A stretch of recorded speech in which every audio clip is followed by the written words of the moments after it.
This word is so cruel. We have a whole lot of animals on this planet Earth. Hello guys, and welcome again to Chris Media Network. Right, the woman you are seeing on the screen, whose picture is on the screen, her name is Chinyere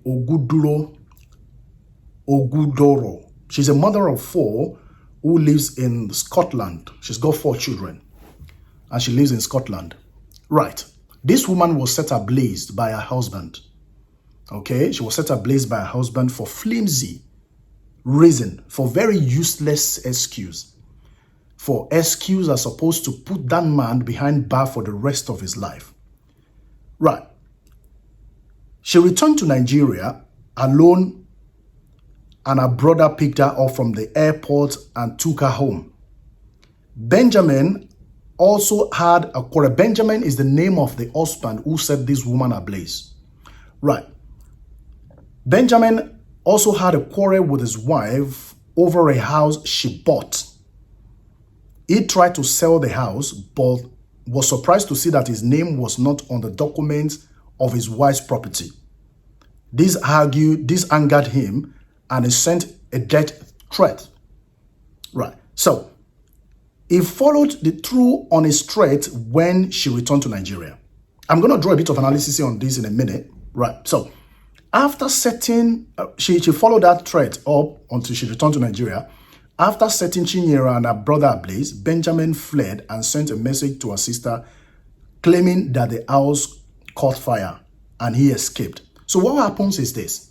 This particular woman is a mother of 4 kids. She resides in Scotland. Now, she's got property at home. Her husband lives in Nigeria here. Okay, she's got property here. The husband attempted to sell the property belonged to this woman. I mean, that his wife, the woman, right? That was when the man found out that his name is actually not on the property of the woman. Okay, just like I have a wife who lives in Scotland and I live in Nigeria here, and I try to sell the property owned by my wife here. And in the process of me trying to sell that property, I discovered that my name is actually not on that particular property.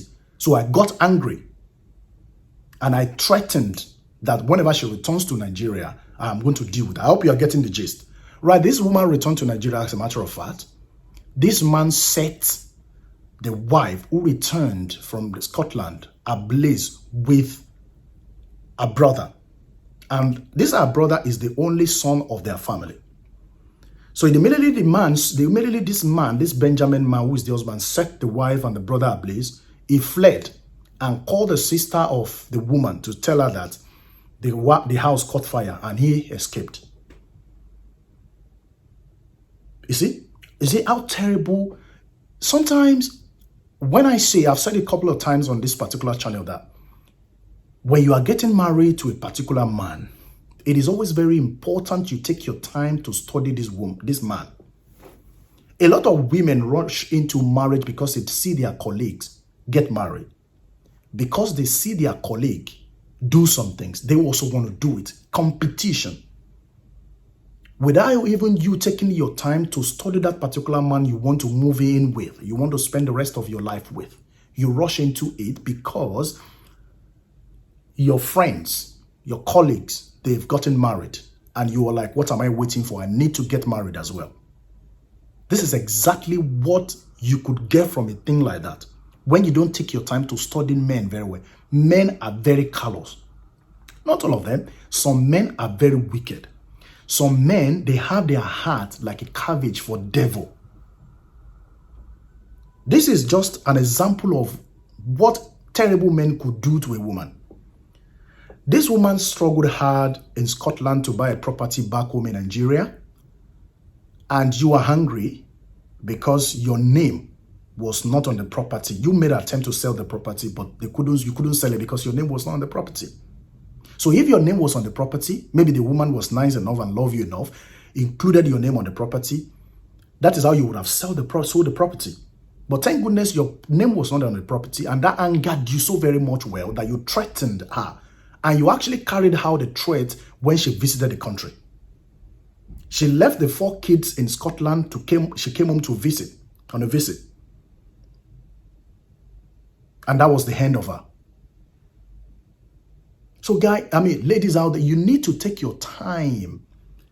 There is no amount of time too much for you to study the person you want to spend the rest of your life with. No amount of time is too much. Take your time to know his parent. Take your time to take him out. Take your time to go out with him. Take your time to study characteristics and features of this particular man you want to get married to. We have a lot of greedy men out there. We have a lot of men out there who marry you because of certain things, because of probably the woman has some change. Maybe she's got a few properties or she lives abroad. We have a lot of issue going on these days. There are a lot of women out there in Scotland or in the Western world, America, wherever, Europe and all of those things. A lot of men back home here chatting them up on different angles. It's that they want to go over there or they want the woman to come home and collect money from her, but they don't have a good intention toward a specific woman. So you ladies out there that are in diaspora, you need to work continuously with your brain. Men are so terrible. Stop sending money to them. If you are in the United Kingdom, America, Europe, stop sending money to men in Nigeria. You are not married to them. Stop sending money to them. Even if you are married to them, you've got children together, make sure that the man is responsible enough. A man should take responsibility for his home. You are not supposed to be the one to send money. No, you can send money. Nothing is wrong. I'm not saying anything is wrong, but you need to study the man you're sending money to. This is really important. If you're sending money to a particular man and he's taking that money to go and feed another lady, maybe he's got another wife somewhere who is being stupid, it's kind of hard for you to know, but you need to make sure you do your homework properly before you get yourself into trouble. Now, this woman now, she lost her life. 4 kids in Scotland now becomes the children of the government. She came to Nigeria to die with her brother. And that's the end of her life, just because of one stupid man. This is really terrible. So ladies, it's just a piece of advice. It's a serious piece of advice. Take your time, study that man very well. Do not rush into anything. If you discover the man is playing funny, there are a lot of ways. Your life is important. If your man is behaving somehow, your life is important. If your man is threatening you, there are legal proceedings. There are some people you need to involve. There are people. Before I go anyway, the man has been caught anyway. This Benjamin who set his wife Ablaze and brother has been caught, has been put behind bars, and I'm sure he's going to really face a serious trials with regard to this. So ladies, just take your time. There are a lot of dangerous men out there. You need to be watchful. You need to be watchful. Your life is important to you and to your children. Thanks for joining me on this one, and I will be seeing you in the next video. Take care and enjoy the rest of your day. Bye for now.